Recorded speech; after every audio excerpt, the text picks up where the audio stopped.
얼마 전까지 눈뜬 장님이었던 40대 초반 남자입니다. 설마 나한테 이런 일이 생기겠어? 하는 마음으로 살다가 막상 그런 기야말 일이 제게 일어나고 나니 마치 큰 교통사고를 당한 듯 충격이 오래 가더군요. 그래서 마음이 남아 정리해 볼 겸 이렇게 사연을 보냅니다. 저는 반도체 회사를 다니는 평범한 직원으로 조금 특이점이 있다면 출장이 잦다는 거였습니다. 출장지는 주로 중국이나 베트남 등 멀지 않은 아시아권 나라들이었죠. 짧게는 며칠, 길면 몇 달을 타국에 나가 있어 딸과 아내 둘만 집에 남겨두는 일이 잦았습니다.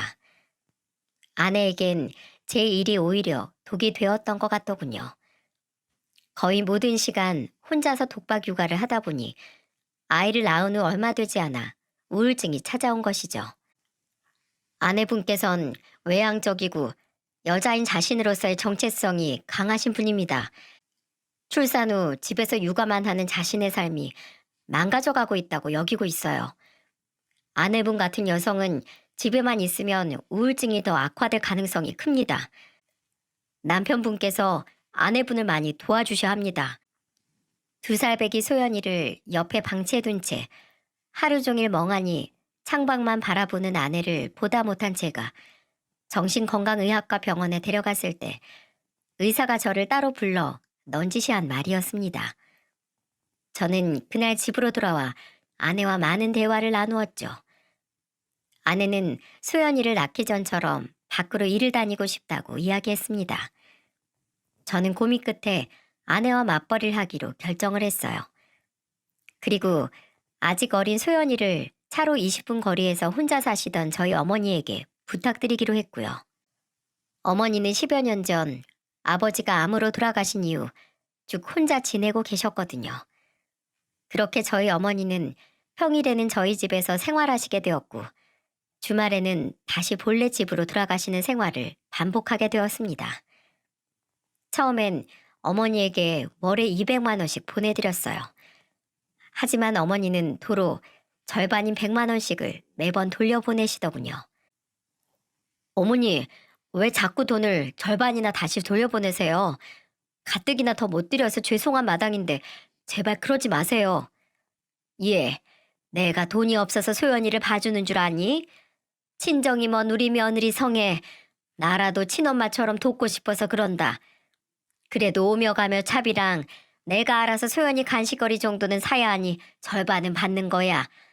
괜히 네 엄마 돈 때문에 아들 집안일 봐주는 시사내미 만들지 말거라. 오히려 저렇게 말씀해 주시는 어머니에게 저는 반드시 나중에 곱절로 잘하겠다고 다짐 또 다짐을 했죠.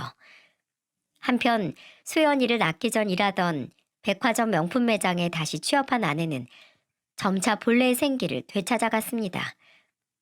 몇 번 아내가 일하는 곳에 놀러 갈 겸 찾아간 적이 있었는데 백화점 직원들 중 그 누구보다도 상냥하고 친절한 미소로 손님들을 응대하고 있더군요. 집에만 있던 때와는 다르게 아내는 정말 반짝반짝 빛이 났습니다. 그리고 우리 딸 소연이 또한 무탈하고 밝게 무럭무럭 자라주었죠. 그러던 어느 날 퇴근하고 집으로 돌아가니 아내와 어머니가 언쟁을 하고 있더군요. 어머님, 수연이 옷 비싼 거라고 세탁기에 빨지 말고 드라이 클리닝 맡겨달라고 말씀드렸잖아요. 내가 다 세탁법 일일이 보고 세탁기에 돌려도 되는 옷이라 돌린 거야. 어머님, 드라이 클리닝 권장이라고 여기 표기되어 있잖아요. 소연이가 듣는다. 목소리 좀 낮추지 못해? 그리고 이미 몇 번이나 세탁기에 돌렸는데도 멀쩡했다. 평소에 이 옷이 세탁기에 돌아가는지 세탁소에 맡긴 건지 관심도 없던 애가 살림에 대해 나보다 더 잘 안다는 거니? 아휴, 몰라요. 여태까진 운 좋게 멀쩡했나 보죠. 이 옷 잘못돼서 망가지면 어머님 탓이에요, 진짜. 현관을 들어서며 무슨 일인가 싶어 조용히 귀를 기울여 봤더니 글쎄 아내의 말투가 도가 지나친 게 아니겠어요?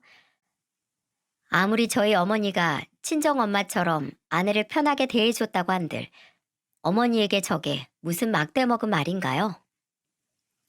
당신 지금 어머니한테 그게 무슨 말버릇이야? 여보, 언제 왔어요? 아니, 소연이 저 내가 큰맘 먹고 산 건데 어머님이 조용히 못해? 이미 몇 번이나 세탁기 빨았는데 문제 없었다잖아. 그리고 당신, 어머니가 항상 아무 말 없이 해주시니까 소연이 봐주시는 것도 모자라서 집안일까지 해주시는 게 당연해 보여? 매번 감사하다고 인사를 해도 모자랄 판에 뭐? 다 어머님 탓이에요? 당장 사과드려. 됐다, 됐어. 얘가 일하고 와서 피곤하다 보면 예민해질 수도 있는 거지. 넌 언제 와서 듣고 괜히 난리니? 어머니, 그래도 이 사람이 잘못한 건 잘못했다고 이야기해줘야죠. 당신 뭐해? 얼른 어머니한테 사과드리라니까. 죄송해요, 어머님. 어머님 말씀대로 제가 일하고 왔더니 피곤해서 예민하게 말했나 봐요. 그래도 어머님, 저 옷은 드라이 클리닝이 맞아요. 당신 정말? 그만 됐다니까. 성에도 죄송하다고 하잖니. 너도 목소리 낮춰라. 버릇없는 건 내 앞에서 언성 높이는 너도 똑같아. 저녁 차려놨으니까 둘 다 씻고 와서 밥이나 먹어들.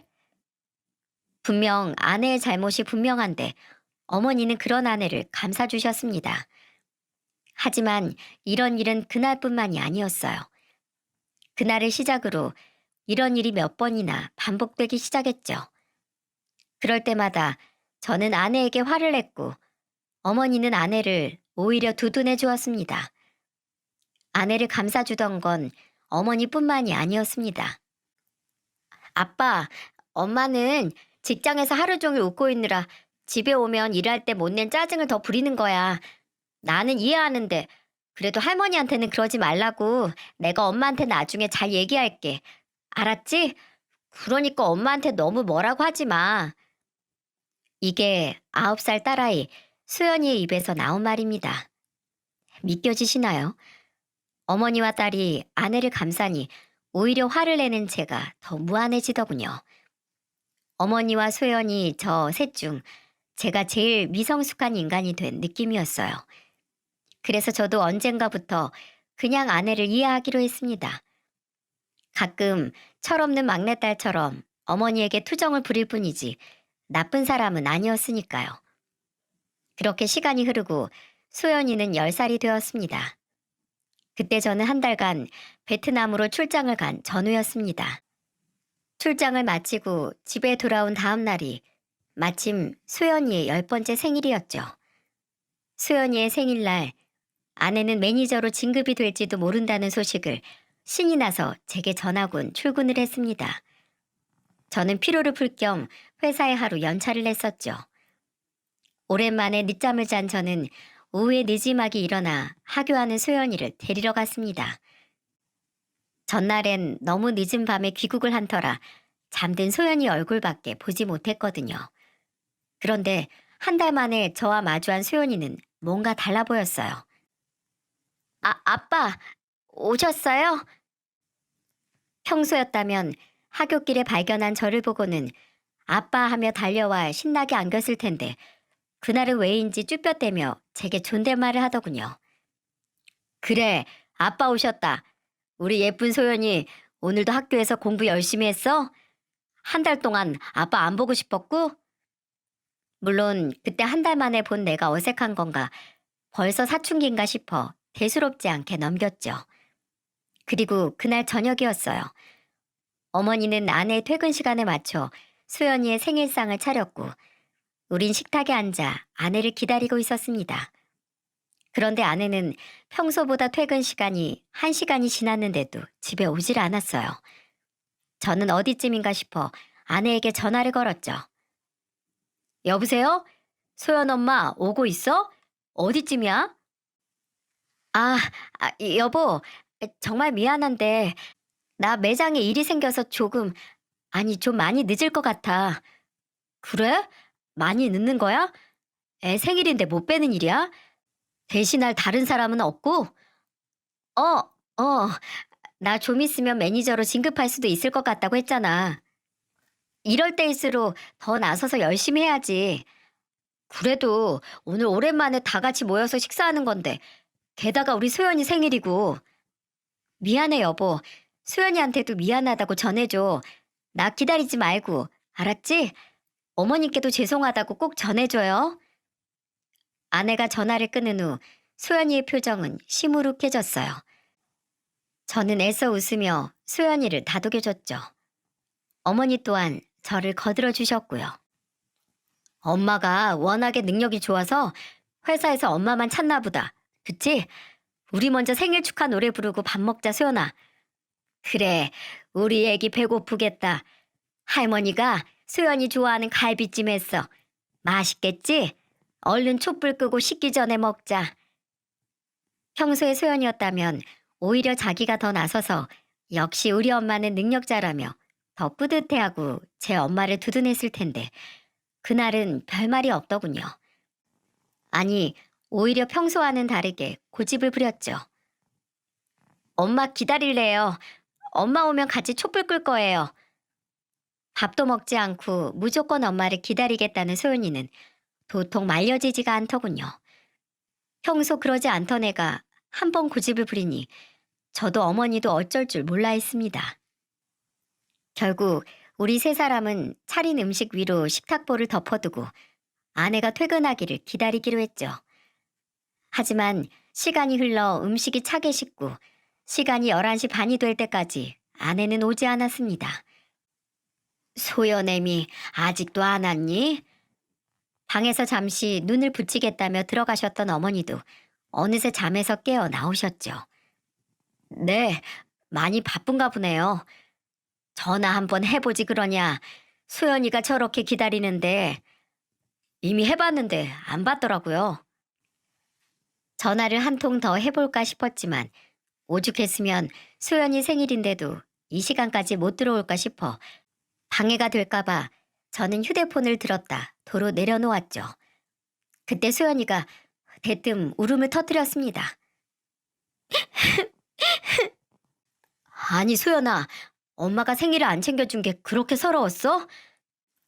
생전 안 이러던 아가가 왜 이런다니. 소연아, 울지 말거라. 어? 뚝 하자. 네 엄마 곧 들어올 거야. 이 할미가 안아줄게. 어? 아니, 도대체 그 어른스럽고 의젓하던 애가 오늘따라 왜 이러는 건지 도통 알 수가 없었죠. 저와 어머니는 영문도 모르고 우는 소연이를 달래느라 진땀을 뺐습니다.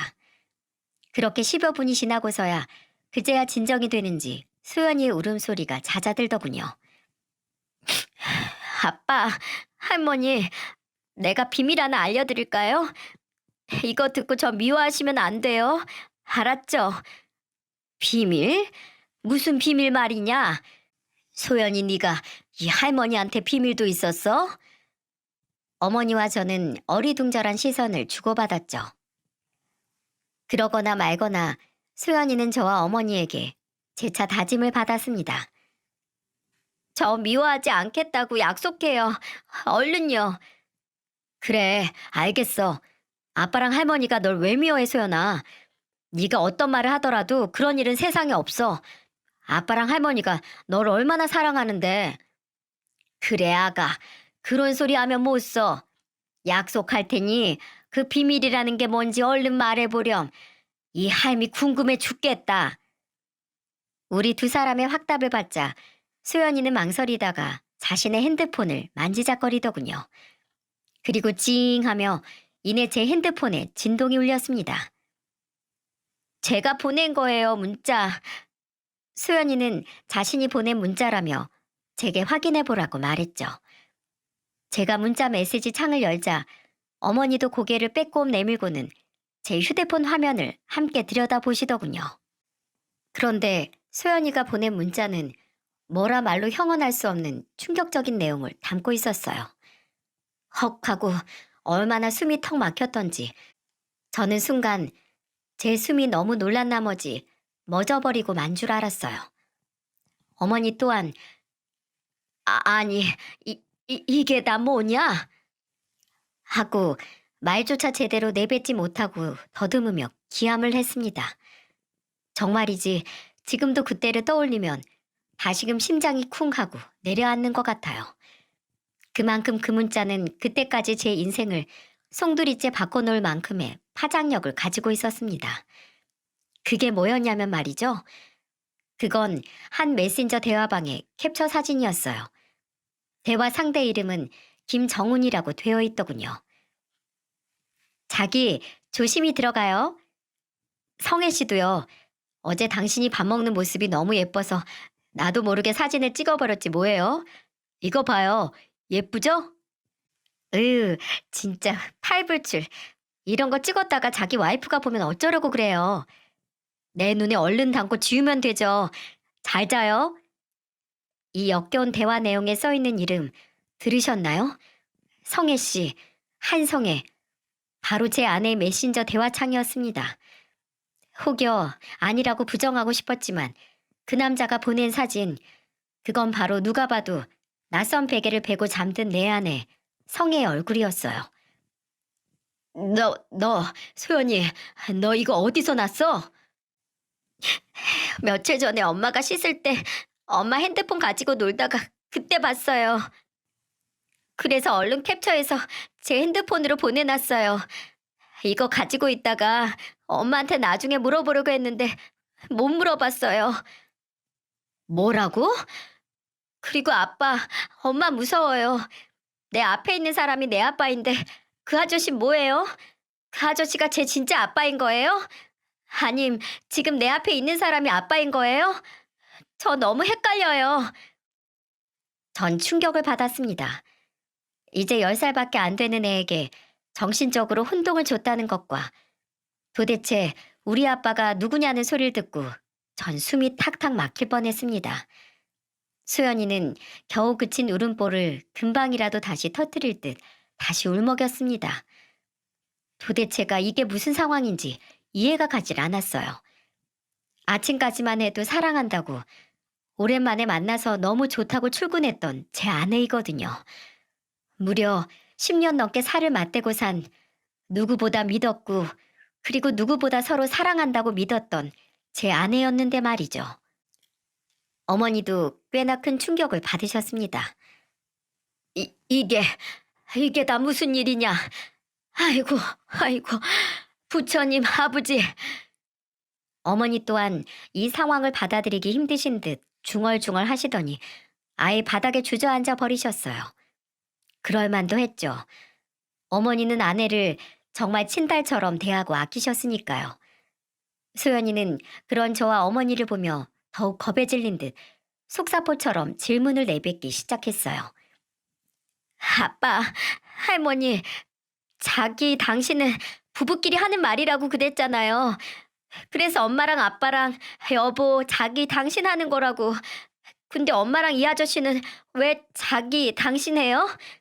아빠, 나 진짜 아빠 딸 아니면 어떡해요? 이 아저씨가 제 아빠면 어쩌죠? 엄마가 이 아저씨한테 사랑한다고 하잖아요. 아빠, 할머니, 저 버리실 거 아니죠? 제가 진짜 아빠 딸이 아니어도 저 버리고 어디 갈 거 아니죠? 할머니, 나 계속 할머니 손녀 해도 되는 거죠? 거의 울부짖음에 가까운 소연이의 말을 들으니 그제야 잠시 나갔던 제 정신이 도로 돌아오더군요. 지금 제일 큰 상처를 받은 사람은 저와 어머니가 아니었던 겁니다. 바로 내 눈에 넣어도 절대 아프지 않을 것 같은 세상에서 제일 사랑하는 내 딸 소연이었던 거예요. 나이에 비해 어른스럽고 조숙했다고 하지만 소연이는 아직 10살짜리 어린애였습니다. 어른들의 말을 곧이곧대로 믿을 수 있는 순수한 나이였죠. 소연이는 아내와 상간남의 메신저 내용을 보고는 상간남이 자신의 친아버지가 아닐까 싶어 혼자 마음을 졸였던 거였어요. 저는 그날 낮 저에게 쭈뼛대며 어색한 존댓말을 쓰던 소연이를 떠올렸어요. 가슴이 미어졌습니다. 그런 것도 모르고 대수롭지 않게 넘겼던 제 자신이 정말이지 너무 미웠어요. 어머니 또한 뒤늦게 정신을 차리고 흥분한 소연이를 꽉 안아주셨습니다. 그리고는 결국엔 다시 울음을 터뜨린 소연이의 뒷머리를 계속해서 쓰다듬어 주셨죠. 아이고, 아이고 내 새끼, 우리 강아지. 그동안 혼자서 얼마나 마음고생이 많았을까. 아이고 이 딱한 거, 이 할미한테라도 말을 하지. 누구한테 말하지도 못하고 이 착한 것이 얼마나 속으로 끙끙 앓았겠어. 할머니, 울지 마라, 울지 마. 왜 네가 내 손녀가 아니야? 네가 태어났을 때부터 네 애비를 꼭 빼닮았다고 내가 얼마나 좋아했는데. 정말요? 저 정말 할머니 손녀 맞아요? 저 정말로 아빠 딸 맞아요? 그럼 말해 뭐해. 너는 누가 뭐래도 네 아빠 박용현이 박씨 가문 핏줄이야. 누가 아니라고 하거든 이 할미한테 데려와라. 내가 아주 그냥 요절을 내버릴 테니까. 그러니까 아가, 우리 아가 울지 말어. 어? 네가 우니까 이 할미도 눈물이 난다 이 녀석아. 다행히 어머니의 말씀처럼 수연이는 정말로 제 딸이 맞았습니다. 친자 검사 따위에 쓸데없는 확인도 필요 없었어요. 왜냐고요? 소연이는 그저 옆을 지나치는 생판 모르는 사람이 봐도 제 딸이구나 할 만큼 저와 붕어빵이었거든요. 눈썹과 눈의 모양, 두툼한 콧볼, 살짝 말려 올라간 입술 끝까지 어느 한 군데도 저를 닮지 않은 데가 없었죠. 소연이의 말에 속이 많이 상하셨는지 결국 어머니도 함께 눈물을 보이시더군요. 그 모습을 보니 제 안에선 이제 분노가 치밀어 오르기 시작했어요. 인연이 감히 내 딸을 세상 어디 이렇게 착한 애가 있다고 이런 천사 같은 소연이를 울려? 이렇게 어린애 가슴에 큰 생채길래? 감히 더럽게 바람을 펴서 내 딸 눈에 눈물이 나게 만들어? 참 웃기죠.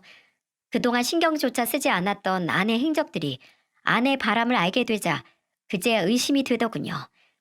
브랜드에서 자체 연수를 시킨답시고 너무 자주 열린 워크샵, 그에 따른 아내의 잦은 외박, 일을 한다며 평소 연락 두절이 되는 건 예사고 계속해서 늦어지는 귀가 시간과 제가 출장을 갔을 땐 더욱 잦아지는 매장 직원들과의 회식까지.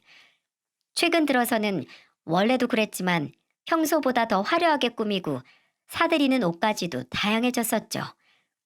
우리의 생활비는 뻔한데 어디선가 자꾸 사오는 명품 브랜드 옷가지들도 다 어디서 났나 했더니 다 그놈의 빌어먹을 상간남이 사줬겠구나 싶었습니다. 의심은 곧 확신으로 바뀌었죠. 저는 그날 밤 놀란 어머니와 소연이의 짐을 간단하게 싸서 어머니의 집으로 태워다 주었습니다. 어머니, 당분간만 이 집에서 소연이랑 지내주세요. 소연이 학교에는 제가 말해놓을 테니 당분간 학교에 보내지 말고 어머니 집에서 소연이를 좀 돌봐주세요. 오래 걸리지 않게 할게요. 그거야 상관없다만 어쩌려고 그러니? 우리 소연이 눈에 눈물 나게 했으면 자기 눈엔 피눈물이 나게 해야죠. 아이고, 이게 웬 난린지. 나도 정신이 없어 뭐라고 말을 못하겠다. 일단 얼른 돌아가거라. 나는 소연이 좀 달래서 재워야겠다. 그렇게 어머니와 소연이를 뒤어보내고 저는 다시 집으로 돌아왔습니다. 집으로 돌아오니 그새 아내가 귀가해 씻고 욕실에서 나오고 있더군요. 어머님하고 소연이는? 식탁에 음식들 다 그대로 있던데? 아내는 태연하게 머리에 물기를 젖은 수건으로 닦으며 제게 물었어요. 저는 그날도 분명 아내가 그놈과 함께 있다 왔을 거라고 확신했어요. 한번 의심을 하기 시작하니 보이지 않던 것이 보인다고. 아내에게선 샴푸 향과 동시에 아주 미약하게 술 냄새가 났거든요. 평소 아내를 철석같이 믿고 있던 저라면 절대 눈치채지 못했을 만큼 아주 미약하게요.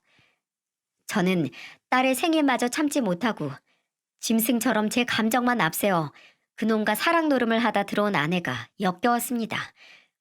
그리고 사진 속 낯선 베개를 베고 자고 있던 아내의 얼굴을 떠올리니 구역질이 밀려오더군요. 참자, 지금은 참아야 해. 저는 치밀어 오르는 역겨움을 애써 삼키며 아무 일도 없었다는 듯 대답했죠. 어차피 이번 주말 내내 당신 일하잖아. 나도 이번 출장은 너무 고돼서 어머니한테 이번 주말만 수연이 좀 어머니 댁에서 봐달라고 부탁해놨어. 집에서 아무것도 안 하고 푹 좀 쉬려고. 음식은 덜어가서 어머니 집에서 먹었어. 식탁의 음식들은 내가 내일 치울게. 그래? 케이크도 그대로 있던데? 어머니가 케이크를 또 사놓으셔서 그걸로 축하 파티 했어. 저건 다음에 먹으면 되지 뭐. 그랬구나. 아무튼 웬일이야? 당신 정말로 힘들었나 보네. 평소엔 소연이랑 노는 게 휴식이라고 쉬는 날에 절대 안 떨어져 있으려고 하더니 어디 사랑하는 우리 남편 얼굴 좀 보자. 주름이 얼마나 늘었나? 다른 놈과 놀아나고 집에 돌아와서 제게 사랑을 속삭이는 모습이라니 참으로 가증스럽더군요. 저는 일찍 누워 잠든 척을 했고 다음날 아내가 출근하자마자 미리 알아둔 흥신소에 연락해 아내와 상간남에 대해 샅샅이 조사해달라는 의뢰를 맡겼습니다. 그리고 아내는 그 주에도 회사 워크숍이 있다며 뻔뻔하게도 2박 3일 동안 집을 비우더군요. 수연이가 어머니 집에 왜 갔는지는 제게 물어보지도 않고요. 그리고 얼마 지나지 않아 흥신소에서 연락이 왔습니다. 흥신소 직원들이 제게 건네준 자료를 넘기다 보니 참, 아주 기가 차더군요. 상간남은 아내와 나눈 메신저 대화에서도 나와 있었듯 멀쩡한 가정이 있는 유부남이었어요. 골프 용품점을 운영한다는 그놈은 아내가 일하는 명품 매장의 VIP 손님으로 8개월 전 아내와 처음으로 바람을 피기 시작했답니다. 아내 상간남이란 그놈 아주 한심한 놈이더군요.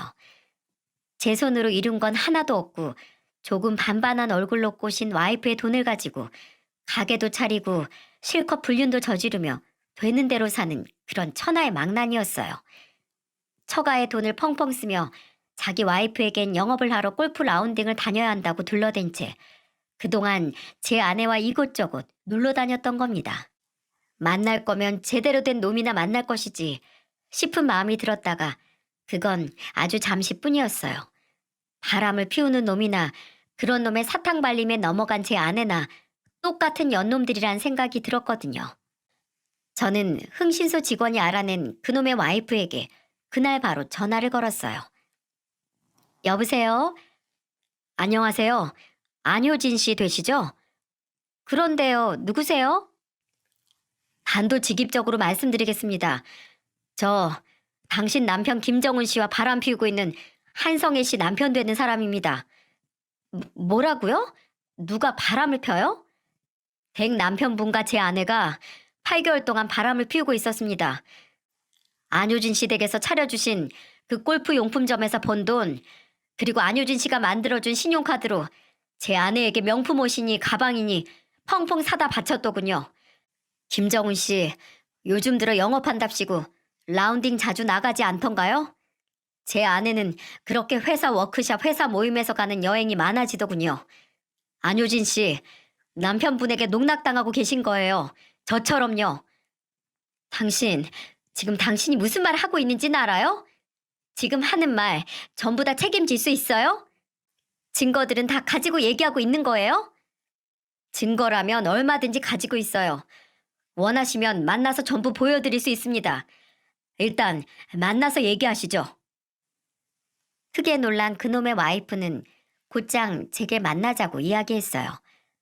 그리고 근처 카페에서 만난 그녀는 제가 보여준 모든 증거들을 보자마자 부들거리며 손을 떨기 시작했죠. 그녀의 입에선 분노에 찬 목소리가 흘러나왔습니다. 지금 이 둘 서울 호텔에서 희희낙낙거리고 있다고 했죠? 네, 서울 5성급 호텔에서 신나게 호캉스를 하고 있다고 하더군요. 오늘 저녁 호텔 레스토랑 예약자 명단에도 김정은 씨 이름이 있었어요. 앞장서요. 가죠. 지금 바로요? 네, 바로요. 당장 가요. 제가 아주 가서 개박살을 내버릴 테니까. 이를 부득부득하는 그 여자를 보니 제가 다 오금이 저리더군요. 우린 그 여자의 차를 타고 호텔 레스토랑으로 향했습니다. 레스토랑 안으로 들어가니 두 년놈들은 우리에게 불륜 사실이 발각될 줄은 꿈에도 모르고 신나게 스테이크를 썰고 있더군요. 와인도 한 잔씩 하면서요. 아내의 옆자리에 가지런히 놓인 가방을 보니 눈이 참 뒤집히더군요. 그놈이 사준 가방들도 많을 텐데 하필 그날 아내 옆에 있던 가방은 작년 결혼기념일 제가 사준 명품백이었습니다. 제가 피땀 흘려 사준 그 가방을 들고 다른 놈과 바람을 피러 호텔에 온 거예요. 제가 그년에게 달려들려던 순간이었습니다. 촥! 아이씨, 뭐야? 누가, 씨. 여보. 그놈의 와이프가 저보다 먼저 발걸음을 멈추지도 않고 성큼성큼 테이블로 다가가 그놈 옆에 있던 와인잔의 와인을 그놈 얼굴에 부어버린 겁니다. 욕짓거리를 내뱉으려다 제 와이프의 얼굴을 본 그놈의 얼굴은 사색이 되었죠. 그리고 그놈의 맞은편에 앉아 가증스럽게 수줍은 미소를 걸치고 있던 제 아내 또한 저를 발견하고는 그 자리에 굳어버렸습니다. 여보, 소연 아빠, 여긴 어떻게... 저는 싸늘하게 아내를 내려다봤죠. 이리저리 누나를 굴리며 빠져나갈 궁리를 하고 있는 아내를요. 여보, 효진아, 잠깐만 이것 좀 놔봐. 내가 잘못했어. 좀, 이 주제도 모르는 놈이 누구 덕에 호의호식하고 사는 줄도 모르고 바람을 펴? 그것도 2년 한 명도 아닌 여러 년이랑? 놓긴 몰라. 넌 이 명줄이나 오늘 영원히 놓을 줄 알아, 이 버러지 같은 놈아. 그리고 저와 아내 옆에선 이미 난장판이 벌어지고 있었어요. 그놈의 와이프는 보통이 아닌 여자였어요. 어디에서 그런 힘이 나오는지 한 손으로 그놈의 머리채를 쥐고 우악스럽게 흔들고 있더군요.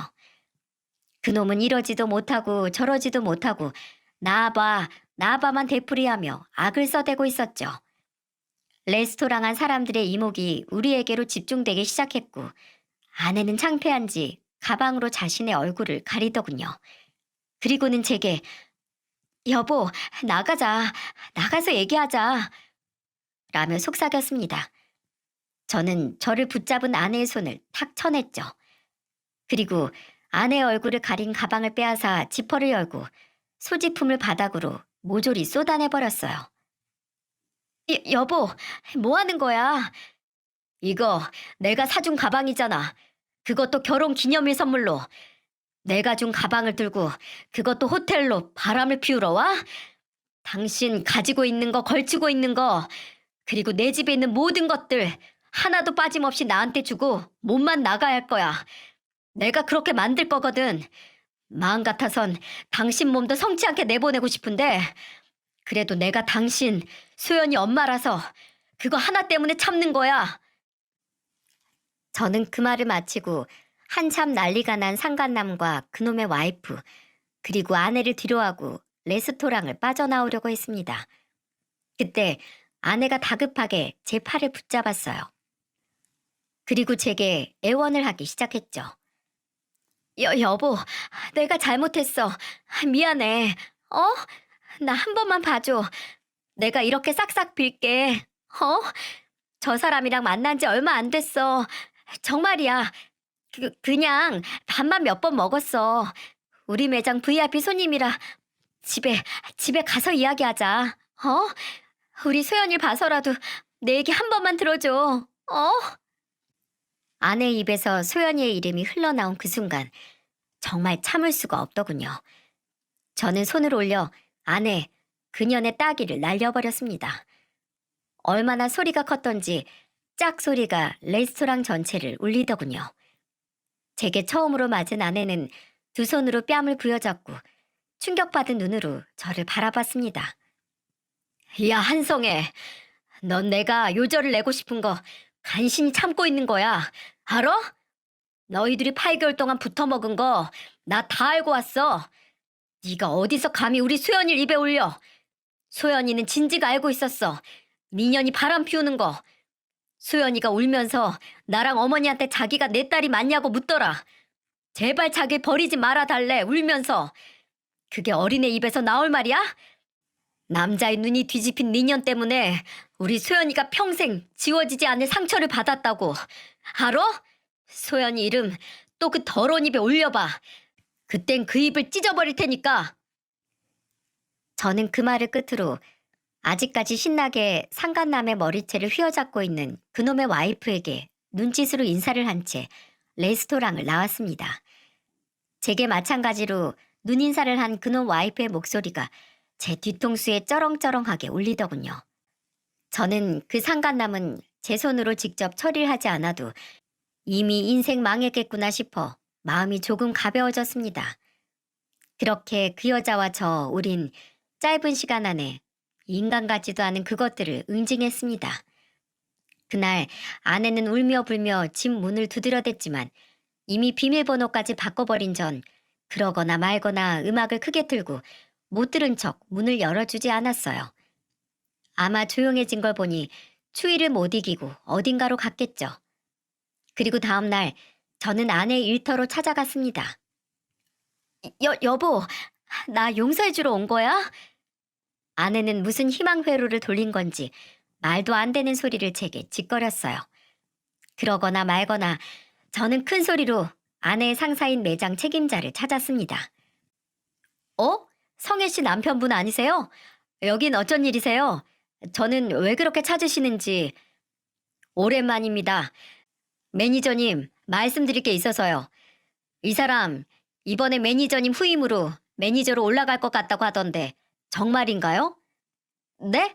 아, 맞아요. 아마 별다른 일이 없으면 그렇게 확정될 것 같아요. 그 별다른 일 제가 알려드리려고요. 네? 여보, 지금 뭐 하는 짓이야? 아무리 내가 잘못했어도 그렇지. 여긴 내 직장이야. 그만 못해? 제가 무슨 이야기를 할지 눈치챈 듯 아내는 다급하게 저를 만류했습니다. 어떻게든 저를 억지로 끌어내려고 했죠. 저는 꿈쩍도 하지 않고 매니저에게 말을 이었습니다. 여기 VIP 고객 중에 골프 용품점 운영하는 김정훈이라고 있죠? 그놈하고 제 아내하고 불륜 관계입니다. 확인은 그 사람 와이프를 통해서 하든 그놈 골프 용점으로 하든 알아서 하시고요. 철저하게 공사 구분해서 고객으로 관리해야 할 사람을 이런 격식 있는 명품관에서 매니저로 올린다는 게 말이 됩니까? 아니, 매니저를 떠나서 이런 사람은 직원으로도 두면 안 되지 않나요? 만약 이 사람 여기서 계속 일하게 한다면 저 이 내용 그대로 온라인 커뮤니티에 올릴 겁니다. 손님 꼬셔서 꽃뱀짓을 하고 다닌 여자를 자르지도 않고 그대로 고용하고 있는 브랜드라고요. 여보, 꽃뱀이라니. 무슨 말을 그렇게 심하게 해. 어? 매니저님, 저 말들 사실 아니에요. 정말이에요. 아, 이게 무슨 소리지? 한성희 씨, 나 좀 당황스럽네? 아니라는 게 뭐가 아니라는 거야? 저 말들 전부가 다 성혜 씨 남편 거짓말이라고? 아니요. 그게 전부 다 거짓말이라는 소리는 아닌데요. 그쵸. 자기도 양심이라는 게 있으면 제 말이 전부 거짓말이라고는 말하지 못하겠죠. 우물쭈물하며 매니저에게 아무 말도 못하고 있는 아내에게 비웃음을 지어준 뒤 저는 집으로 돌아왔습니다. 집으로 돌아온 전 아내 이삿짐 센터를 불러 아내의 짐을 싹 빼버렸어요. 강원도 섬마을에서 식당을 하고 있는 제 장인 장모의 집으로 아예 보내버렸죠. 당연히 영문도 모르고 아내의 짐을 받게 된 장인 장모님은 놀라서 아내에게 전화를 했겠죠. 아내는 평소 무척 엄했던 장인어른에게 차마 사실대로 말하지 못했을 겁니다. 왜냐하면 장인어른께서 제게 전화가 왔거든요. 저는 자초지종을 하나도 빠짐없이 장인어른에게 얘기해드렸고 장인어른께선 말문이 막힌 채 그저 미안하다는 말을 남기고 전화를 끊으셨어요. 두 분 다 참 좋은 분들이셨는데 죄송한 마음이 컸지만 그래도 어쩌겠어요. 두 분께 죄송한 마음은 죄송한 마음일 뿐 수연이에게 평생 안고 갈 상처를 준 아내는 절대 용서할 수 없었으니까요. 당연한 수순으로 아내는 직장에서 잘렸습니다. 인터넷에 글을 올릴 거라던 제 말에 자신에게까지 피해가 올까봐 지레 겁을 먹은 매니저가 직접 제게 연락을 했더군요. 그냥 잘린 것도 아닌 아예 그 브랜드와 백화점에 소문이 퍼져 백화점과 명품관 업계엔 두 번 다시 발도 붙이기 어려울 거라는 말을 전하더군요. 자신들의 매장과는 아무런 상관이 없으니 부디 인터넷에 글을 올리지 말아달라는 간곡한 부탁과 함께요. 그 다음 저는 아내에게 이혼 소송을 걸었습니다. 그리고 그 상간남에게도 위자료 소송을 함께 걸었죠. 그리고 아내 또한 상간남의 와이프에게 위자료 소송이 걸렸더군요. 아마 저보다 훨씬 위력이 센 변호사를 그쪽에선 고용했을 테니 어마어마한 위자료를 물게 되었을 거라고 생각합니다. 처절하게 무너진 아내는 소연이와 어머니가 머물고 있는 어머니의 집으로 줄기차게 찾아왔어요. 물론 한 번도 문을 열어주진 않았지만요. 그러던 어느 날 어머니의 집 근처에서 퇴근하던 저를 무작정 기다리던 아내와 결국 마주치고 말았습니다. 여보, 소연 아빠, 잠깐만 나랑 얘기 좀 해. 어? 난 당신이랑 할 말 없어. 소름 끼치게 내 몸에 손대지 마. 여보, 당신 우리 아빠 알잖아. 어? 나 친정에서도 쫓겨났어. 우리 부모님이 친정집에 한 발자국이라도 들이면 나 호적에서 파버리겠대. 여보, 나 돈도 없고 매장에서도 잘린 거 알잖아. 다 당신이 그렇게 만들었잖아. 나 월세 30만 원짜리 창문도 없는 고시원에서 지내. 제발, 나 진짜 죽은 듯이 살게. 당신하고 소연이만 보고 살게. 제발 한 번만 용서해줘. 어? 고시원에 곰팡이도 있고 바퀴벌레도 나온단 말이야. 나 거기서 못 살아. 정말이지. 끝까지 철없는 소리만 해대는 아내에게 먼지만큼 남아있던 정도 다 털리더군요. 제가 아내를 무시하고 지나치려던 그때였어요. 현관문이 열리며 수연이와 어머니가 모습을 드러내는 게 아니겠어요? 수연아, 어머님. 소연아, 왜 나왔어? 얼른 들어가. 소연아, 어? 우리 딸 소연아, 엄마 안 보고 싶었어? 엄마 소연이가 다 아는 줄 몰랐어. 엄마한테 먼저 얘기해주지. 그러지 그랬어 우리 딸. 왜 이렇게 마른 것 같지? 엄마 보고 싶어서 밥도 안 먹고 있는 거 아니야? 아내는 저에게서 소연이에게로 타겟을 바꾸기로 마음먹었는지 소연이에게 한껏 매달리더군요. 엄마라는 이름을 잔뜩 앞세우면서요. 그런 아내를 제가 제지하려던 찰나였습니다. 촥!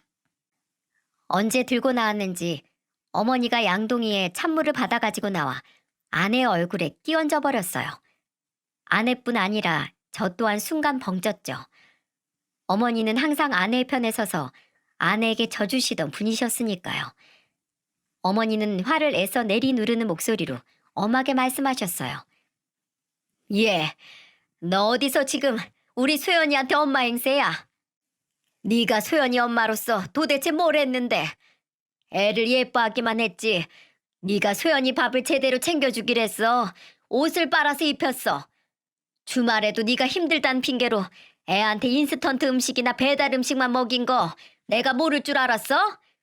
내가 그래도 그동안 너를 봐준 건 네가 소연이 엄마니까, 그리고 내 아들 아내니까, 우리 가족으로서 내가 품어서인 거야. 근데 너 지금 네가 뭐니? 소연이 애미라고는 입에 올리지도 못하겠고 내 아들 반려자도 아니고 내 며느린 더더욱 아니잖니. 근데 여기가 어디라고 뻔뻔하게 찾아와. 썩 안 꺼져? 아내는 낯선 어머니의 모습이 무서웠는지 소연이의 옷깃을 부여잡고 아이의 뒤에 숨어 벌벌 떨더군요. 정말 애엄마라는 사람이 아이 뒤에 숨어서 떠는 꼴이라니 한심하기 이를 데가 없었습니다. 저는 그런 아내를 소연이에게서 거칠게 떼어놓았죠. 그만 좀 해 당신. 지금 진짜 추한 거 알아? 애 앞에서 이게 무슨 추태야? 저는 빨리 이 상황에서 벗어나게 해주고 싶은 마음뿐이었어요. 그래서 소연이와 어머니를 데리고 얼른 집으로 들어가려고 했죠. 그때 소연이가 저를 붙잡고 고개를 도리도리 내저었습니다. 그리고 제 엄마 앞으로 가서 글쎄 이렇게 말을 하더군요. 엄마, 나 엄마 하나도 안 보고 싶었어. 어차피 엄마 평소에도 집에 잘 없었잖아. 오히려 맨날 출장 다니던 아빠가 쉬는 날 내 옆에 더 많이 있어줬는걸? 나 평소처럼 할머니랑 아빠랑 잘 지내고 있어서 밥 잘 못 먹을 일도 없었어. 오히려 나 엄마를 생각하면 화가 나는걸? 나한테 상처를 준 건 용서할 수 있지만 할머니랑 아빠한테까지 상처 준 엄마는 용서할 수 없어. 그래서 엄마 있지? 2번 다시 나 엄마 안 보고 싶어. 더 이상 찾아와서 아빠랑 할머니 힘들게 하지 말아요. 알았지? 이제 가. 나 아빠랑 할머니랑 저녁 먹어야 돼. 야무지게 촌철살인을 한 소연이는 말을 마친 후에야 저와 어머니의 손을 이끌고 집으로 들어가더군요. 소연이의 손에 이끌려 어머니의 집으로 들어가는 동안 아내를 힐끔 쳐다봤습니다. 아내는 소연이의 두 번 다시 보고 싶지 않다는 말에 적잖은 충격을 받았는지 그 자리에 망부석처럼 굳어 있었어요. 그 난리를 치던 사람이요. 그게 아내의 마지막 모습이었습니다. 그 뒤로 아내는 더 이상 우리를 찾아오지 않았거든요. 중요한 건 아내에게 내려진 저에게 매달 60만 원씩 양육비를 보내라는 법원의 판결까지 1년째 강간무소식이라는 겁니다. 두 손 두 발 멀쩡한 사람이 아르바이트 하나 구하지 못한 것도 아닐 텐데요. 그래도 여유가 생기면 보내기 시작하겠지 싶어 마지막 남은 정으로 1년 동안 기다려줬건만 아직도 아무런 소식이 없네요. 그래서 저는 결국 아내에게 양육비 청구 소송을 다시 걸 작정입니다. 그까짓 돈 60만 원 있어도 그만 없어도 그만이지만 괘씸해서 그대로 두기 싫더군요. 딸과 저를 배신한 대가 지구 끝까지 쫓아가서 청구할 생각입니다. 여기까지가 최근까지 제게 일어났던 일들입니다. 글로 이렇게 담담히 정리를 했지만 사실 이 모든 일을 겪어오며 참 마음이 힘들었어요. 어찌됐든 제가 오랫동안 부부로 살아왔던 사람이고 살을 부대끼며 살았고 제 아이의 엄마였으니까요. 얼마 전 읽던 책에서 한 스페인 속담 하나를 읽었습니다. 항상 맑으면 사막이 된다. 비가 내리고 바람이 불어야만 비옥한 땅이 된다. 라는 말이었죠. 제 인생에 이런 거센 폭풍과 비바람이 불었으니 제 인생 또한 전보다는 더 단단하고 비옥해졌을 거라고 저는 믿기로 했습니다. 왜 그런 말도 있잖아요. 사람을 강하게 만드는 것은 고난이 아니라 다시 일어서는 것이라고요.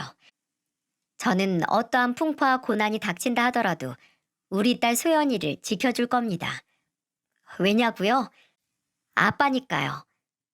제 사연을 들어주신 여러분의 인생에도 많은 풍파와 희노애락이 있으셨을 겁니다. 하지만 저처럼 여러분이 걸어온 길들 또한 여러분의 인생을 더욱 단단하고 비옥하게 만드는 길이었을 거라고 모두 믿고 힘을 내서 살아가셨으면 좋겠습니다.